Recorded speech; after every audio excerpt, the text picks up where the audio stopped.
Welcome to the Punting is Winning podcast. Just two fans talking all things Hawkeyes. Here are your hosts, JD and Keith.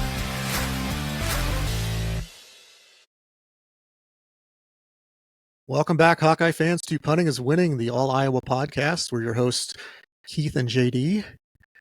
We're back here for another week, getting closer and closer to the start of the season. Excited about it. So excited, I got to take a vacation before our season starts. I'd be wanting to take a vacation in the middle of it, probably. Well, I've got one scheduled in the middle as well, but yeah. Don't really want to miss that game because that's the Ohio State game. But I'll be in Germany at the time, so I think it'll be fun. Yeah, I think you'll be all right. Yeah.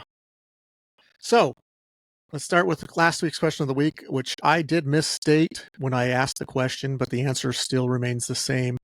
I believe I said was a unanimous All-American 3 years in a row. That is incorrect. It was actually first team All-American 3 years in a row. And the answer to that was answered correctly, even though I did state it wrong, but the answer was Calvin Jones, who was a 3-time first-team All-American, 2-time consensus All-American. And the only other person that had a three-peat on All-American status was Larry Station. He was a second-team All-American in 83 and then a first-team consensus 84 and 85. So, yeah, Cal Jones's jersey's up on the stadium wall up above. He's one of the few that, in fact, I thought, didn't he say there was only two? Al Kinnick and Calvin Jones? I thought Alex Karras was... I thought Alex Karras had his up there too, but it could just be those two, and he just is up on the Ring of Honor for being a consensus All-American and an Outland Trophy winner. Yeah, I could check that as well, maybe for next week. Yeah. So that's the answer, was Calvin Jones. If you want to go back further than that, the first All-American at the University of Iowa, first team All-American at the University of Iowa was in 1919 was Lester Belding. All those that you remember Lester Belding, I do. I remember him very well. Just slippery kind of guy. Yeah, he was the principal on Saved by the Bell, right? That's right. Well, it might have been his son. I don't know if he might have retired by then. Anyway, so I thought this week we would do my predictions for the Big Ten Conference, since I did not do those when you did them. Right. Kind of wanted to get a little bit more information and a little bit more of a chance to watch some of the Big Ten Roadshow this year.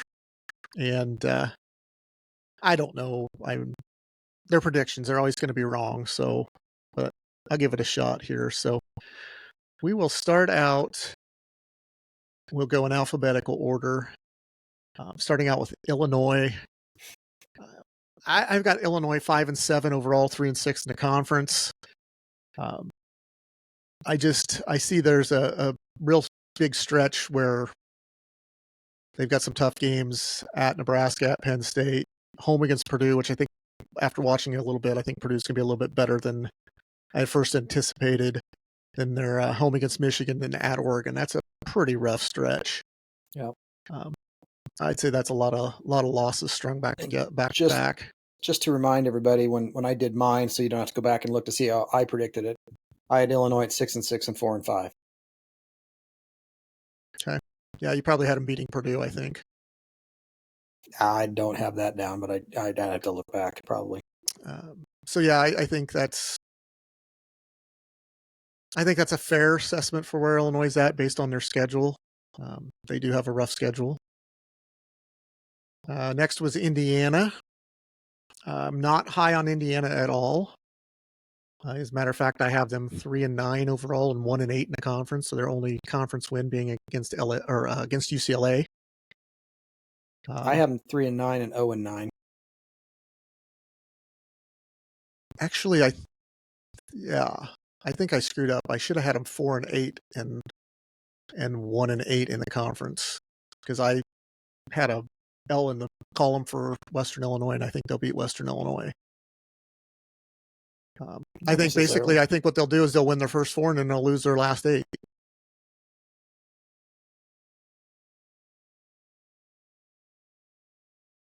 And that's I don't see much out of Indiana. Stretch. New coach. No. I think he'll be getting their feet wet this year. I don't see much out of them. I'm going to go ahead and skip over Iowa. Okay. Just because I think we're going to do those on an individual basis. Go to Maryland next. I had Maryland at 7-5 and 4-5 in the conference. I think they're going to start out really hot. They're going to win their first 6. And then they run into a little bit of a buzzsaw with USC, Oregon, Rutgers, Iowa, and Penn State. And, Rutgers, Iowa might be a toss-up. Depends on how good, I'm not really 100% sure on how good Maryland's going to be. I think they're going to be pretty decent this year. So those may be toss-up games. So, 7-5 with a possible 9-3 ceiling. Yeah, I have Maryland 7-5 and 5-4 in the conference. So we're pretty close there. Yep, I would agree. Next, I had Michigan. I've got Michigan at 9-3 overall and 7-2 in the conference. Losses to Oregon, Ohio State, and out-of-conference loss against Texas. I think their schedule is pretty favorable outside of those games.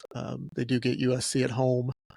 So I would say 9-3 is probably a pretty accurate spot for Michigan, even coming off of a national championship year, which, based on the allegations, may get taken away from them. Who knows? Yeah. I also have 9-3 and 7-2.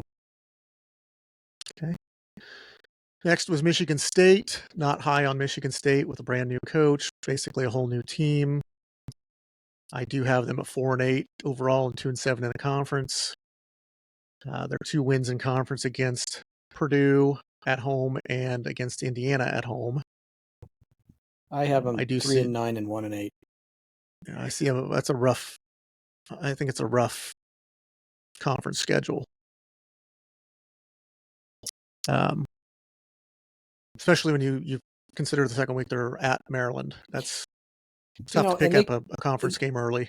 This is the one team that may be able to surprise you. I just, I didn't know with all the transfers out and then all the transfers in and the new coach. I went like you did probably and thought it's going to be more difficult. So, especially with their schedule. So I leaned towards a lot more losses. So, I mean, they could be a better team than what we think.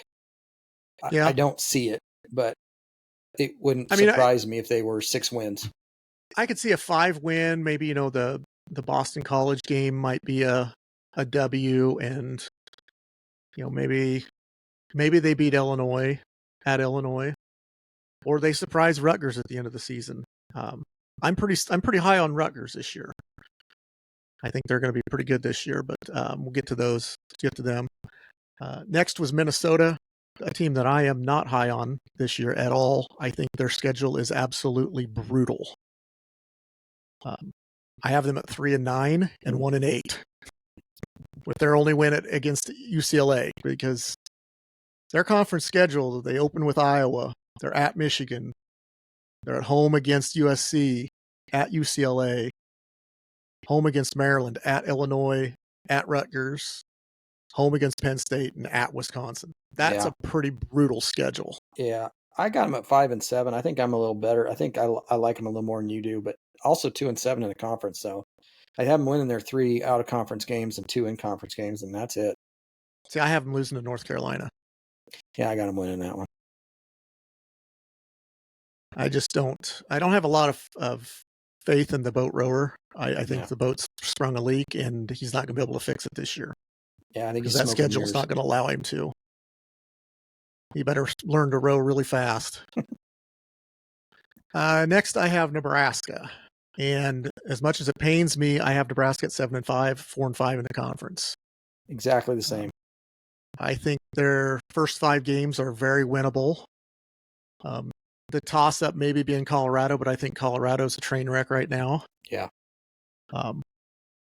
UTEP might be a tougher game than they will anticipate. I think UTEP's a better team than people give them credit for, but I still think since they're playing at home, that's probably going to be a win. I think their first loss is against Rutgers at home. I think they lose to Ohio State, USC, Wisconsin, and Iowa. But 7-5 is bowl eligible. So yep. And that's what they want. That's a step in the right direction for that program who's been, let's just say, stuck in a not quagmire. Not up to the level that they should be or that they expect. All right. Yeah. Next, we have Northwestern. I have Northwestern 4-8 and 2-7 in conference. I know he was a conference coach of the year last year. I think he caught lightning in a bottle, but nobody knew what to expect. But I just don't see the talent level with the schedule that they have being able to be better than a 4-8, maybe a 5-7. It just depends. I'm not sold on, I think Illinois game is a toss-up. I think the Purdue game could be a toss-up. And, possibly the Washington game, but I think they're playing at Washington. I think that's it's probably in favor of Washington there. And honestly, Duke is a toss-up for me as well, because I just don't know how good Duke is. Yeah, I got them 3-9 and 1-8. So yeah, it could be anywhere from 3-9 to 5-7 in my book. Yeah. Next we have Ohio State. I have Ohio State 12-0. I think their only real tough game is at Penn State and at Oregon. I think they're better than Penn State. I think they're probably pretty even with Oregon, but I think they're going to get the edge on them this year. I think Oregon beat them at the shoe a couple of years ago. I think that's going to be in their mind. So I think this is a 12-0 team. That, again, anywhere from 10-2 to 12-0.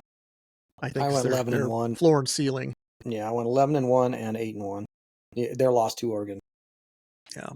But then I got Oregon losing later, so. Yeah, so then I've got Oregon next. I've got them 11-1, 8-1 in the conference, only lost to Ohio State. Same.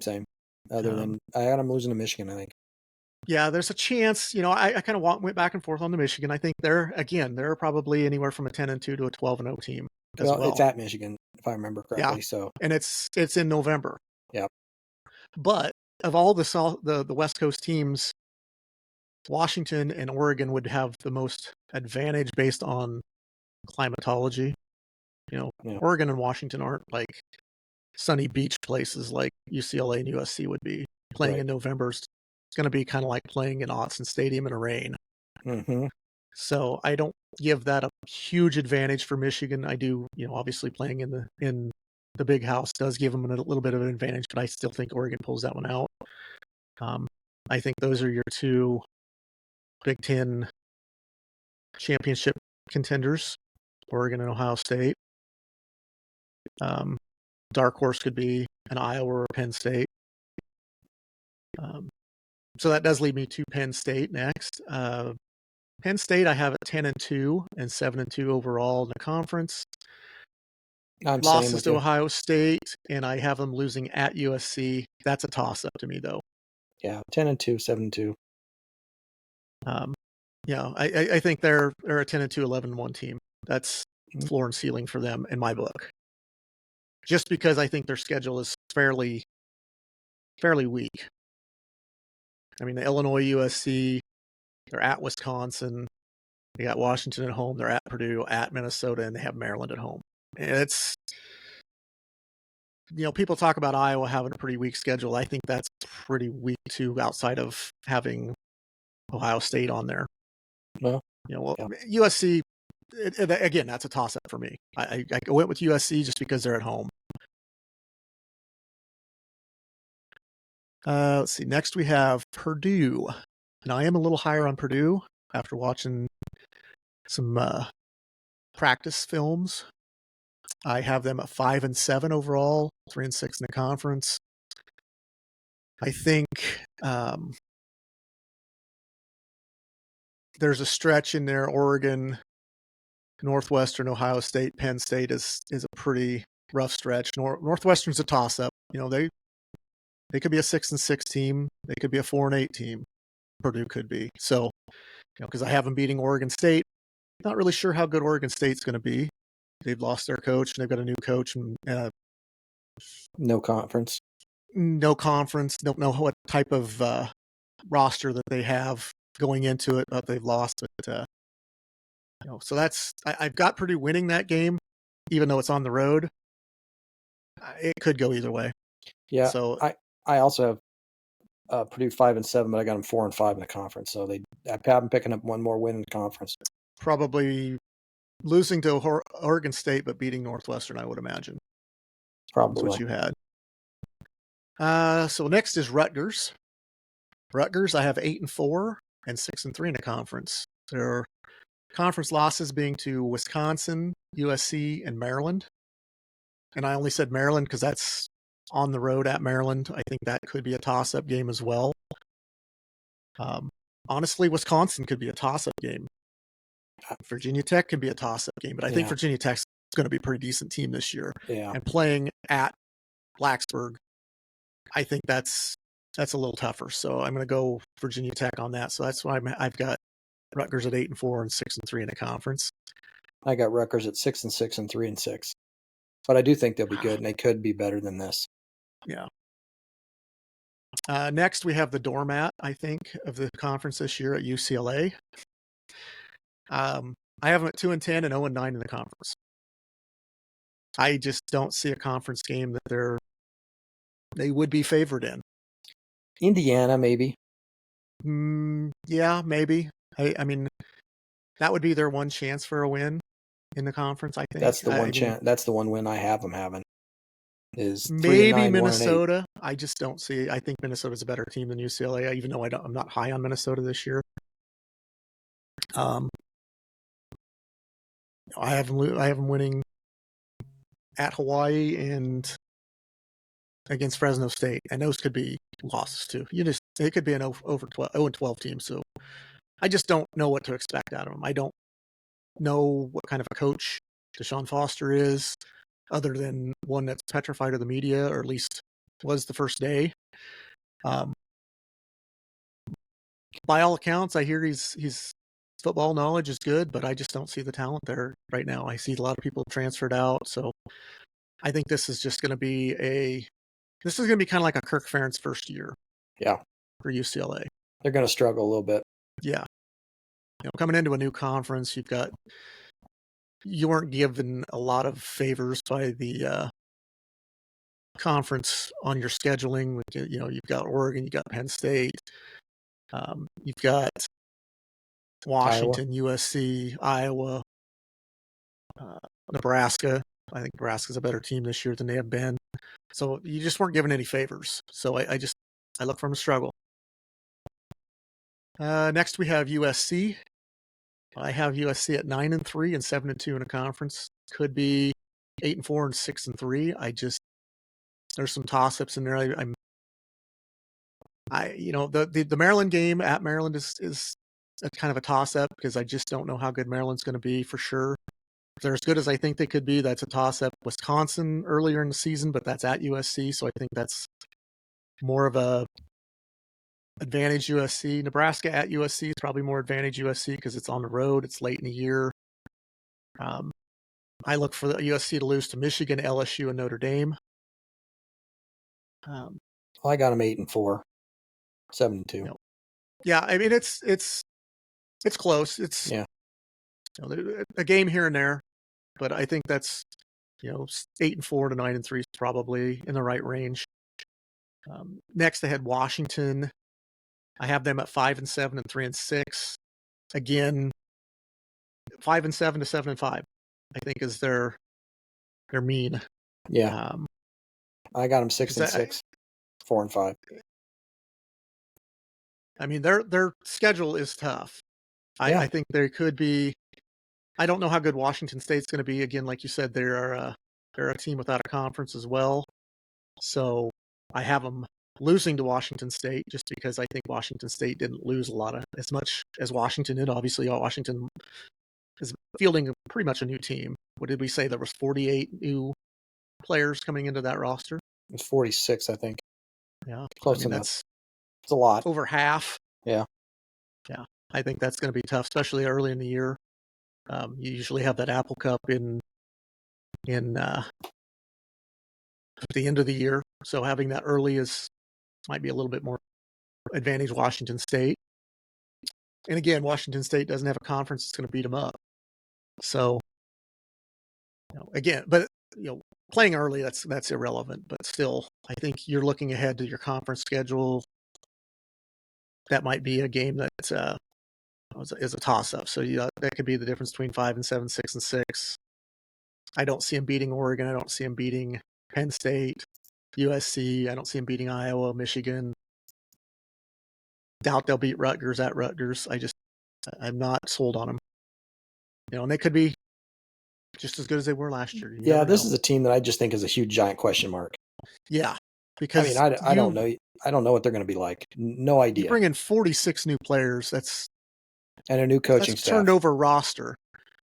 You could have 46 All-Americans. Who knows? I'm not saying that's the case. No, but not. We don't know what they brought in and where the pieces are going to fit, what the offense is going to be. I mean, this is the guy that came from Arizona, right? So the offense is probably going to be more wide open. Mm-hmm. I think from a defensive standpoint, these Pac-12 teams are going to, outside of Oregon, are probably going to struggle early because a lot of these conference defense is optional. And USC played that to their advantage of, we'll just try to outscore people. We don't need to have a good defense. I think they tried to shore that up going into this year. I don't know if they'll see the benefits of that immediately, but never know. Hey, that works. Outscoring the other team, that works. Yeah. Until you get up against a team that's got a good defense and or the climate or the weather. Yep. If you can't, if you get into a different stadium, then let's say you go to the Horseshoe. And I'm not saying they play at the Horseshoe this year. They may not. But let's say you go to the Horseshoe and it's 60-mile-an-hour winds. That throwing game's not going to be worth the crap. And I'm sorry, go to Happy Valley in November. Yeah, well, there you go. They don't have to worry about it. Doesn't USC not even they don't play past the Rockies since after October 19th. USC does not play past the 19th. Yeah.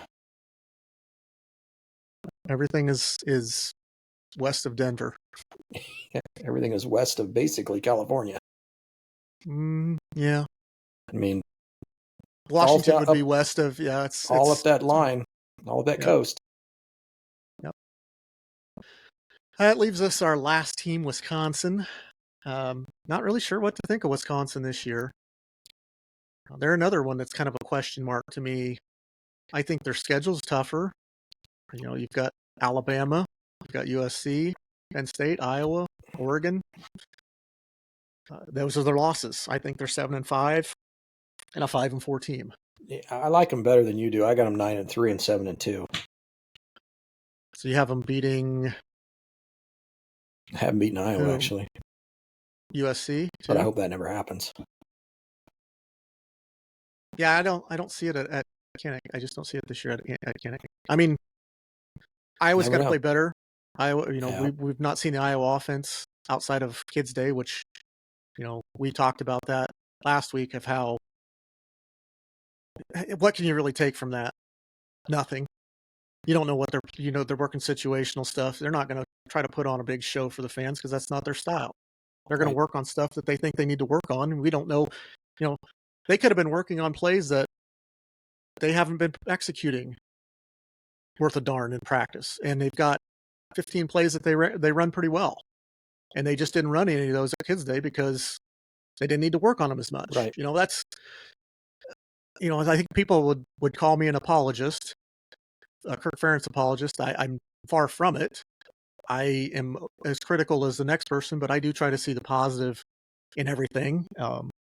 That's why I say I would rather win ugly than lose pretty.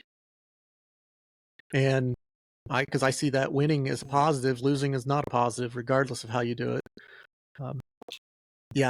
I stand up for some certain players, but not so much for the fact that they're good. I just try to see,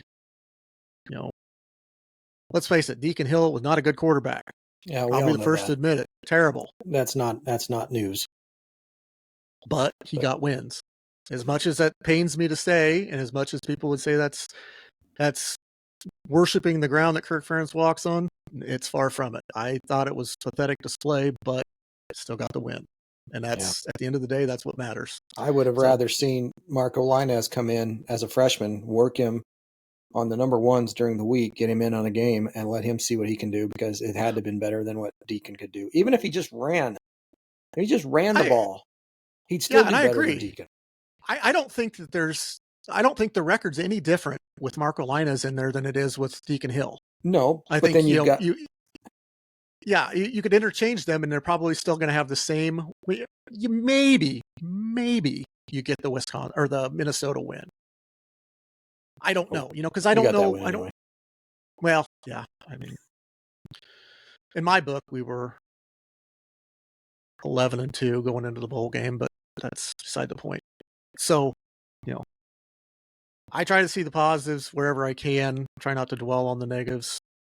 Aggravates me when they don't win, but I'm also one that's a realist that knows that they're not going to win every game. No. This isn't Alabama. This isn't Ohio State. We're not going to go out and get the next Randy Moss. We can recruit them.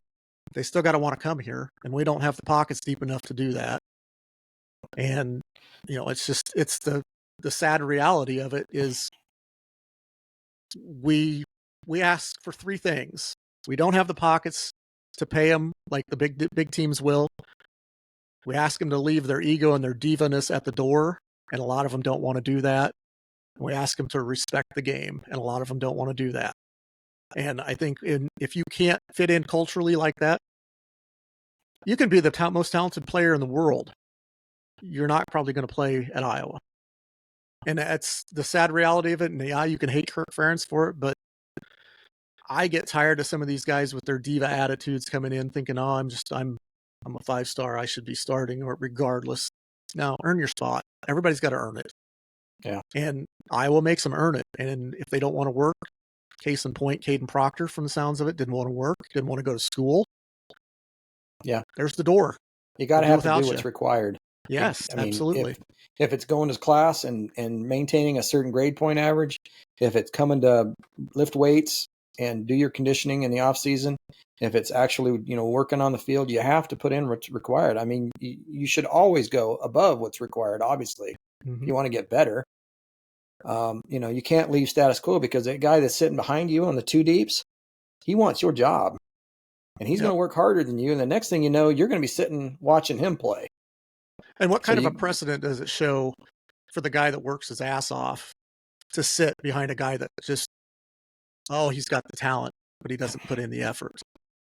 That's setting a bad precedent. That's setting, telling people, well, you don't want to go there because you can work and work and work and still not get on the field. Right. I'd rather put a 2-star guy out there that works his butt off and what's the old adage? Hard work beats talent when talent doesn't work hard. Right. And I think that's true when it comes to Iowa football. So there, I'm off my soapbox. Speaking of recruits. Yes. Yosei. That's how you say it too, I think. Yep. Yosei Epinesa. Yesterday? Yeah, maybe. Earlier this week. I don't remember. Yeah, maybe Wednesday. I don't remember what day, but yeah. Might have been yesterday. Yeah. Good pickup. I think I don't think there's any more Epinesa kids after him. It's a legacy pick. We'll take him. Yeah. Well, hey. From the sounds of it, from what everybody talks about, he might even be better than AJ. Might be the most talented of the bunch. And we'll see. Yeah. That's big words. I'll take it. AJ pretty good. Even Epi was pretty good. Oh yeah. I'd like to see Epi myself. I remember seeing him play. I'd like to see the middle boy in there. That's the tight end here. Yeah. I'd like to see him get some time in there too. And he's working toward it. Maybe down the line he'll get his opportunity. That's how it works. He's in a tough position group though too. He is. There's a lot of talent in that group. Yeah. And that's not a slight at him by any means, because he's way more talented than I could ever be. But you're playing behind guys that are, Luke Lachey is probably an All-American. Yeah. Madison Stringa is probably a fringe All-American at some point. And maybe next year. Yeah, that's going to be tough. Yeah. So, and yeah, you're a walk-on. Definitely not saying that walk-ons aren't success stories, but that is that's a tough definitely one position that Iowa doesn't typically have to worry about. Yep. Is tight end. I would agree. Well, that's all I've got for this week. Yeah, this is going to be fairly short. We're not gonna drag this out. What we'll do next week we'll preview Illinois State, and we'll talk about them and what they pose, what they bring, and if we're hearing anything new out of Fort Kinnick, we'll update that. I'll keep my ear to the internet, see what we come up with. But that's really basically what's going to happen. Is we're just going to preview that and look forward to the game week. Yep. And the extra days off for those that work, and enjoy the start of football. I'm excited. You're going to have to keep me posted because I don't think I'm going to have a lot of time to be checking internet and checking things down there. I'll keep things up. So you had a question of the week this week, or? Well, I guess we talked about this right before we came on. We're going to ask the audience, those that listen, instead of having a typical question of the week that you'd have to go in and do some research, we're just going to ask you, give us your prediction for the Iowa season. Give us your one-loss prediction. If it's 6-6, 9-3, 10-2, 11-1, you may have them going 12-0. Put it in the comments, and that way you're on the record. And if you get it right, we'll come back and we'll give you big kudos at the end of the year and say, "Wow, this guy got it exactly 100% correct." And we'll even say your name or whatever you want, and we'll go from there. That's, I think, that's put your neck out, but big risk, big reward. Maybe we'll have T-shirts at that point, and we'll be able to throw you out a T-shirt as a winner. Maybe. So I'm working on a design for that at this point. So yeah, there you go. Might have a little bit of a prize at the end. Could win a prize if you're 100% correct. Now, and we're not asking you to do like conference and out of conference like just give us an overall record. Just give us the record. 10-2, 11-1, 12-0, whatever. Don't even have to tell us who they're going to win or who they're going to lose to. And if we have multiple people, we'll do a random thing and pick somebody out. Take a name out of a hat, and then we'll get a hold of you and get your size or something. Yeah. So, all right. Well, that was fun. I look forward to that. And we'll get this wrapped up, and we'll get this on the air soon and catch up with everybody next week. Like always, catch us on Facebook, Twitter. We are on TikTok as well. We have our YouTube channel. Like and subscribe. Comment. Leave us comments. I know that last week I had several comments. Might have looked like I was a little harsh on the comments, but that's far from it. I was just stating my opinion. Everybody's entitled to that. The other user that was on the other end of that was stating their opinion, and I respect that.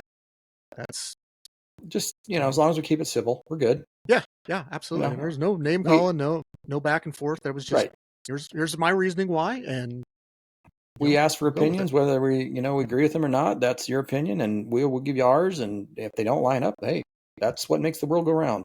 Yeah. I don't expect people to agree with all of my opinions. If that was the case, then the world would be pretty boring. Bland.